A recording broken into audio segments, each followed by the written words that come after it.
Hello everyone and welcome to this Rilem Rock and Talk webinar. I'm Shiva Shirani, postdoctoral investigator at the University of Malaga, and I'm thrilled today to share with you the cutting-edge insight from my Innovendi NanoSem PhD prize, diving into the future of nanoimaging in cement and concrete.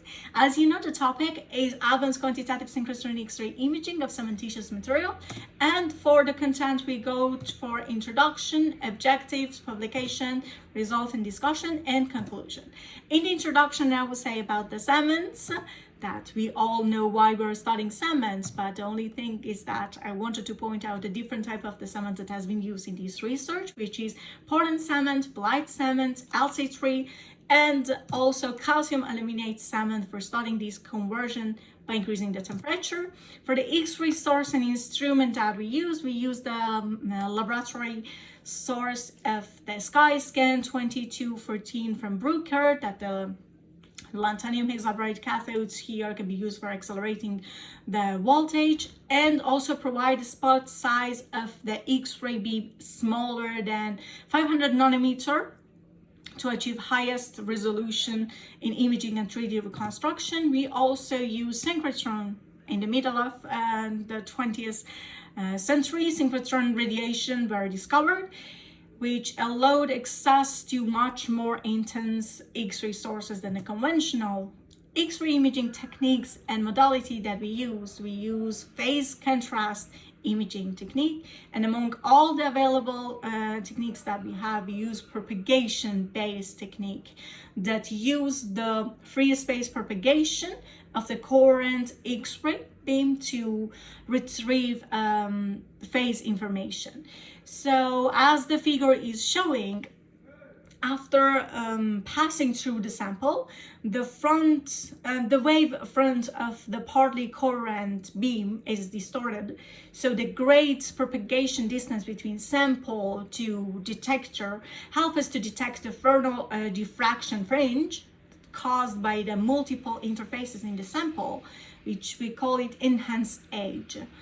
So this is the full field microscopy that we used at the beam line of the Tomcat at Swiss light source. You see the schematic of the setup, and also at beam line of ID19 at the ESRF in France. So there is another technique that we use is the current diffraction imaging, that we call it ptychography. So in 1969, for the first time, Hope first introduced the ptychography, and then he returned back to his idea after 13 years, when in 1982, when the computer were more capable and powerful. So this means that only about half a century later that this thesis began to use a fairly new technique in the field of cement imaging. So ptychography etymological roots are in ancient Greek, a fold plus to write, Faltung in German, folding. Ptychography has evolved into a lensless microscopy technology, as it is mentioned also in the parentheses here.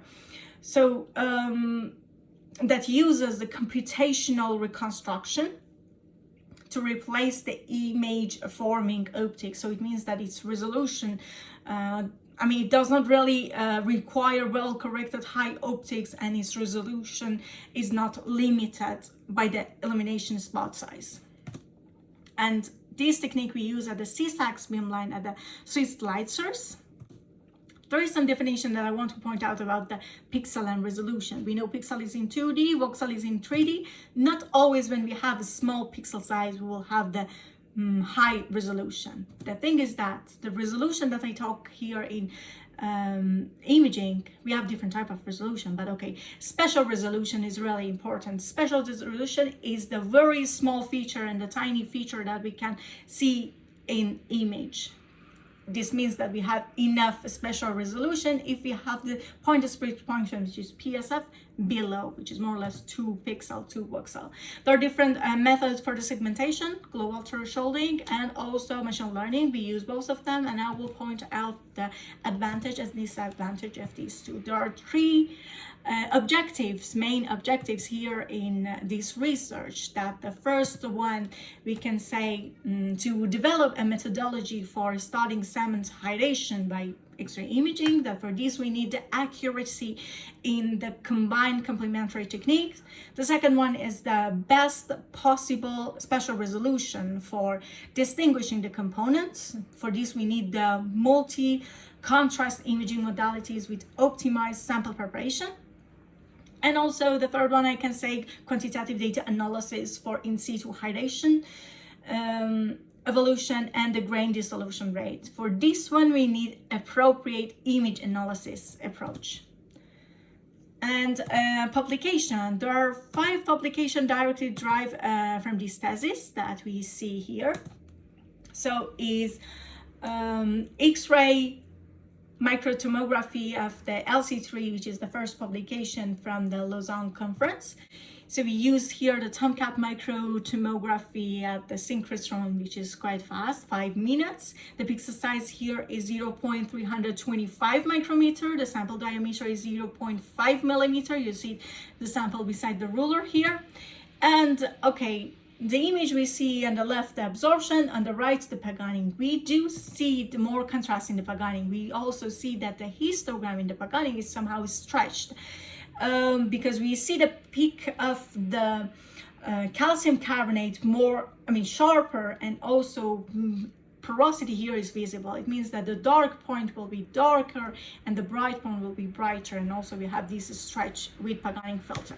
But if we go for the laboratory, which is absorption, we do see visually the different unreacted cement particle and also metakaolin. But if we look at the histogram, we do not really see the shoulder or any peak for the metakaolin. So this means that if you're not seeing any peak in the histogram, threshold based segmentation is not a really good option, and we need a better approach.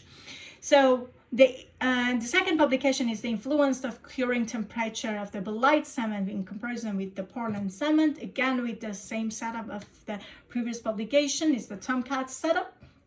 So on the top, we see the Portland cement after 28 of hydration, and we have belite cement below. The first is always absorption as a reference, and then we see the rest paganing, increasing the temperature 20 degrees C, 40 degrees C, 60 degrees C, and we see the curing at melt temperature for the belite cement does not really yield a relevant coarsening in porosity, which is not the case for the Portland cement. We see D coarsening in the D sample, coarsening in the porosity. So here we also see the histogram of that. The point here is the left image that I'm showing the big pores and empty space, because this is one of the challenging when we are working with the tiny capillaries and narrow capillaries, that the sample preparation needs really to be optimized to have a compact and well-filled capillary. We also segments in 3D and look at the sample. So the third publication that this also has been published in the Cement and Concrete Research is the calcium aluminate cement conversion analyzed by ptychography nanotomography. Here we go for the far-field ptychography.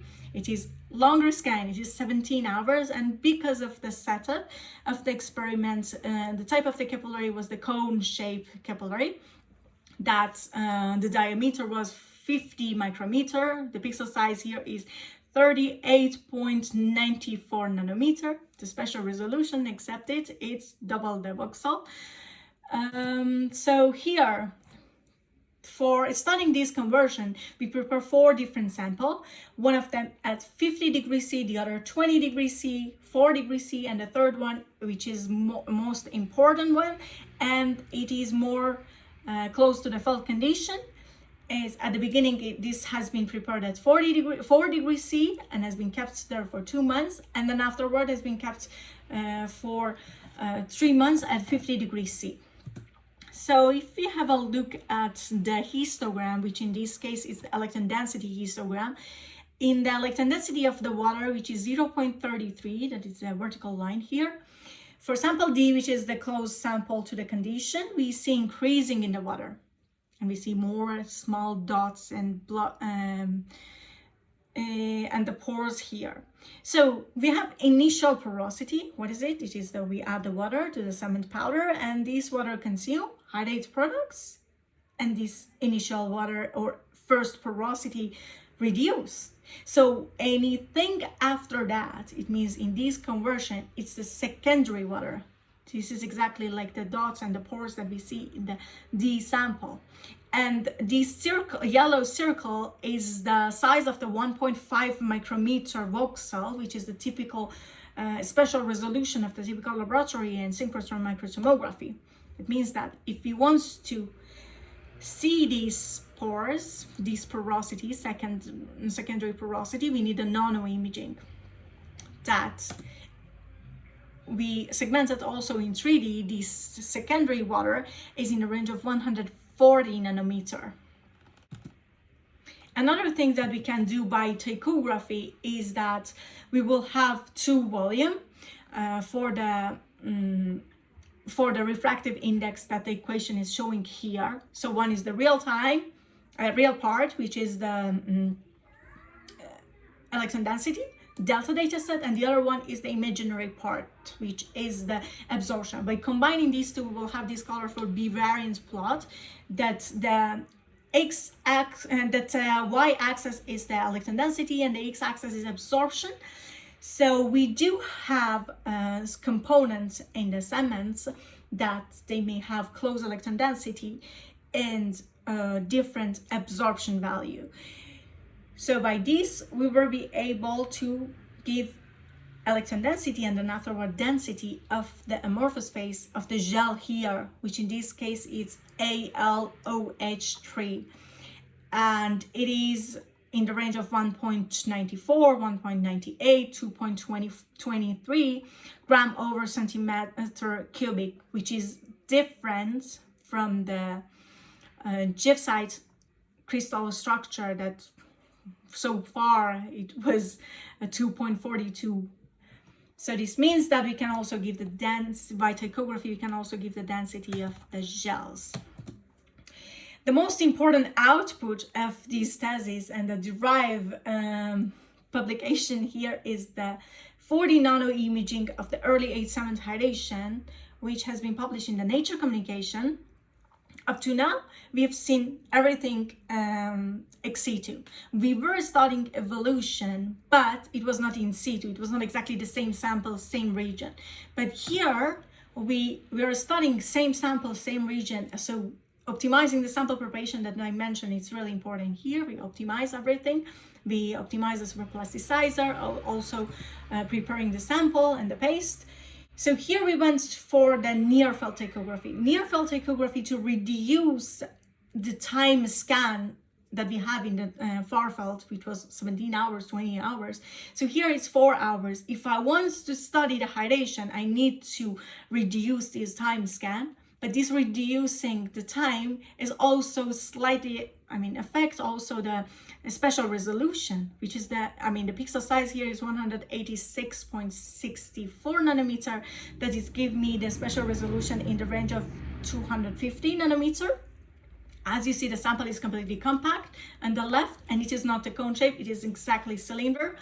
So the same as the other ptychography, we do see the bivariance plot also. If we look here at the histogram in the linear shape, which the time of the scan, it was 19 hours after hydration, 47 hours after hydration, and 93 hours. So you see the blue curve, broader, and the left peak. So this broader is, it means that we have more water, which is in a range of 0.33 electron density.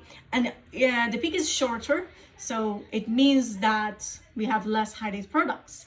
And the peak is higher at 47 and 93 because we have more hydrate products. And it's also for the left peak that we have in 0.95, 0.99, which is the alite, and the belite are anhydrous.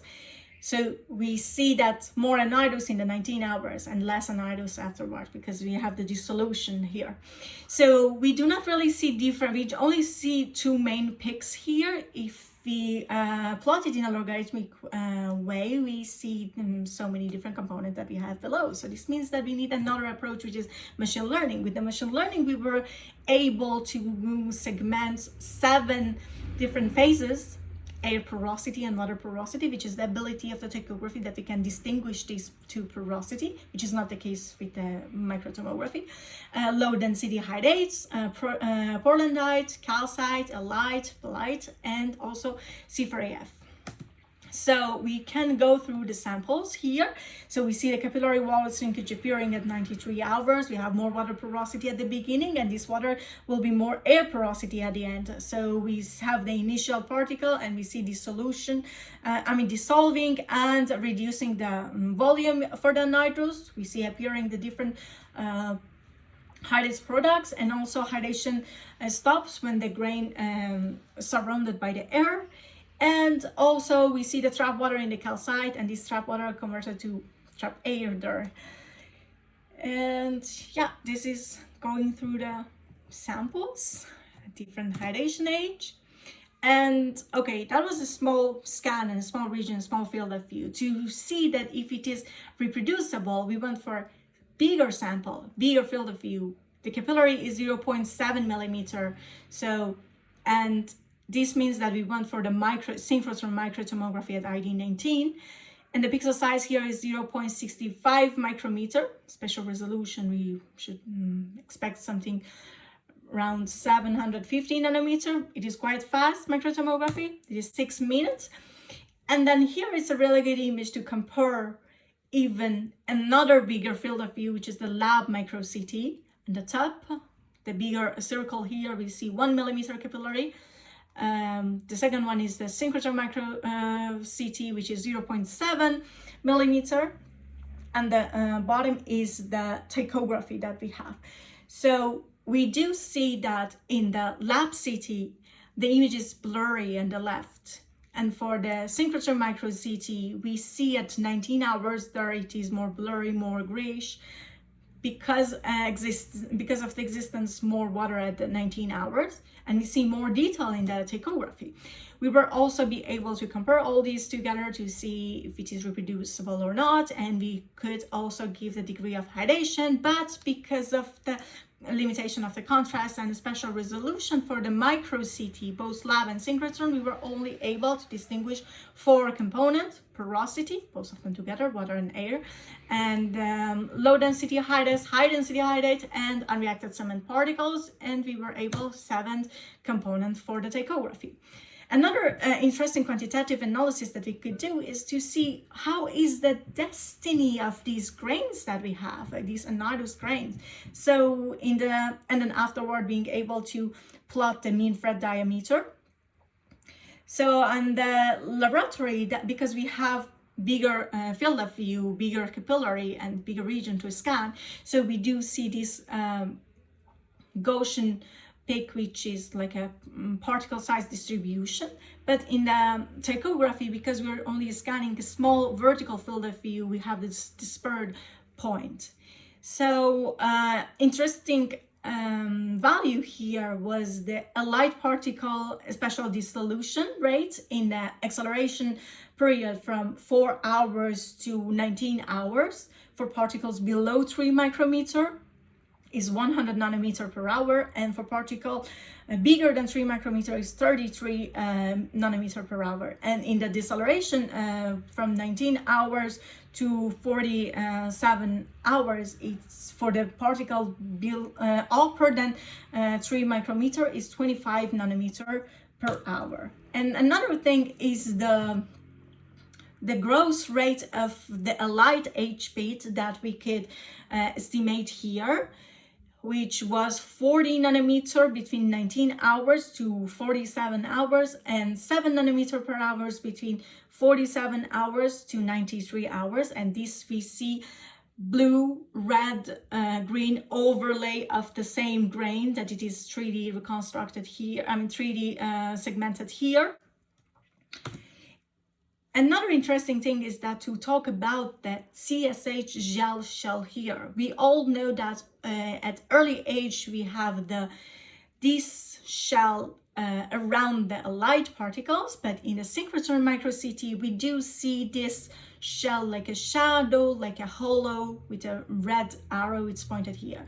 But in ptychography, we do see this thickness of the shell, which is with the pink arrow.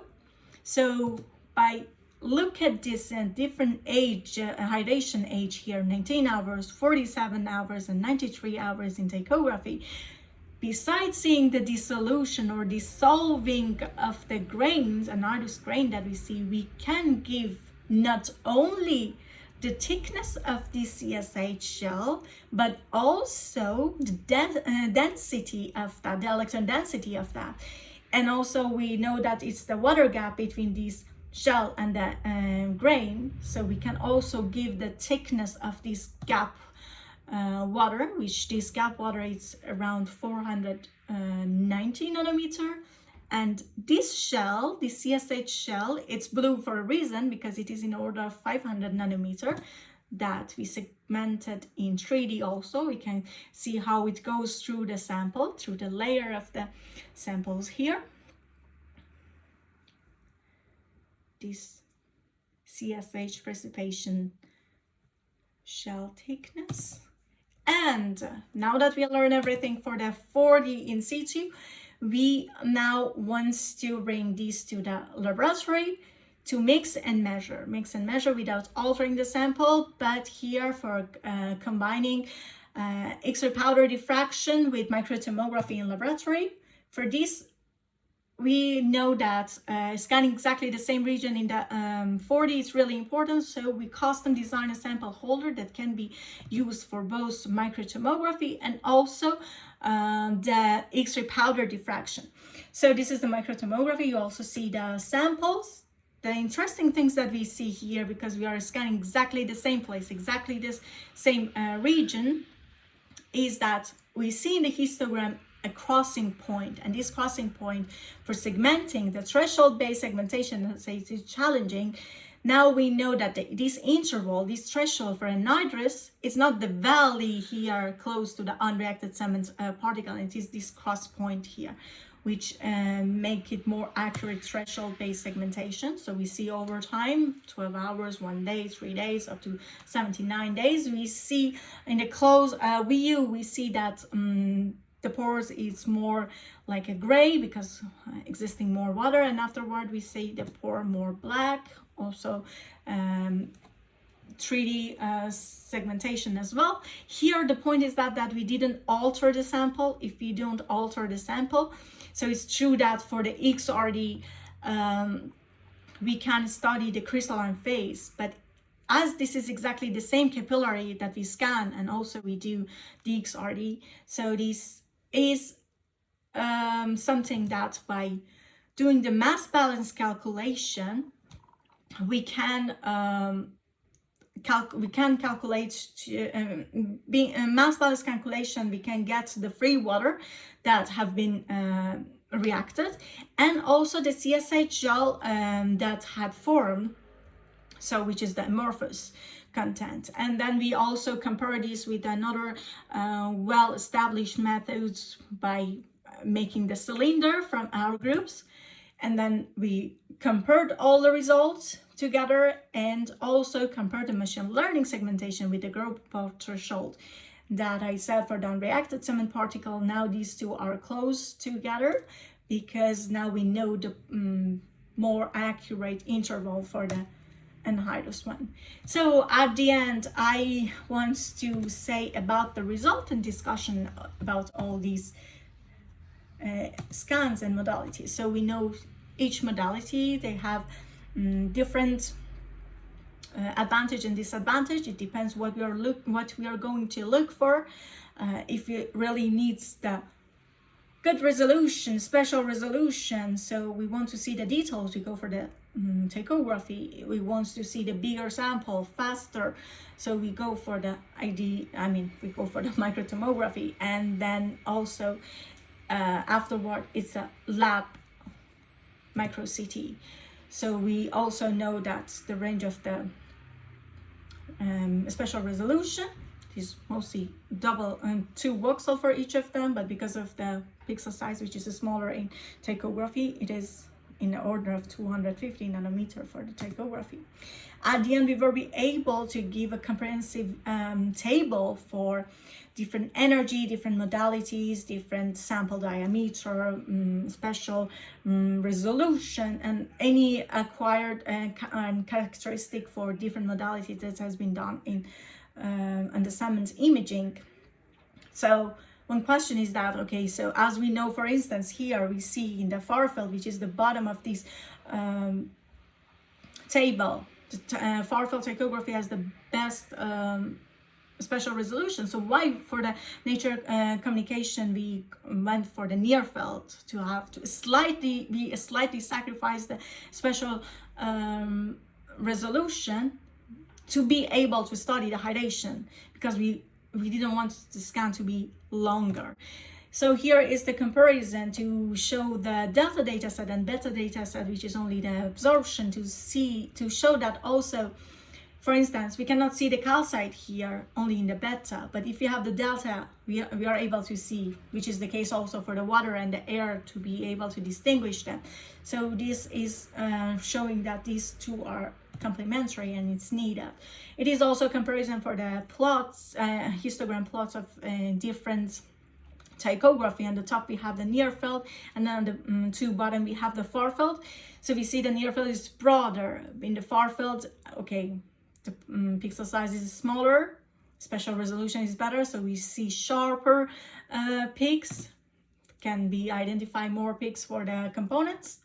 And here is to just give the sense of how is the ortho slice and the plan view of each scans. On the top we see the near field and different components that I labeled. Then we will have the two bottom in the far field, and the last is also calcium aluminate cement that we studied. And at the end, I want to go for the conclusion. There are 5 main conclusions that we can say for here. Okay, first of all, it was the tomography study using the Pagani reconstruction could identify more phases than the absorption. Additionally, machine learning can segment or quantify calcite particles. And also we see that tomography technique has shown that PC porosity increases with temperature. The ptychography allows to distinguish different components that have formed in the hydration of the cement at different temperature, and also to determine the density of the gel. The most important things was from the nature communication, that is the dissolution velocity totally depends on the size of the particles that we give the number before for the acceleration and deceleration period. And the 5th one is, okay, by combining LXRPD and the lab micro CT, we have now a robust methodology with a reliable result for the quantitative analysis. And at the end, now what I am doing now, it's an ongoing project of the ERC grant, that it is imaging the hydration of the low carbon cement with synchrotron X-ray that I'm involved in this project. And then in future, that's another project that our group is going to have. It's at the end of this year, EIC Pathfinder, which is the real-time X-ray diffraction and microstructure imaging. At the end, I want to thank all the groups and everyone who helped me during this journey. It's not only me, it's the group work. And thank you for hearing me. Thanks for your attention.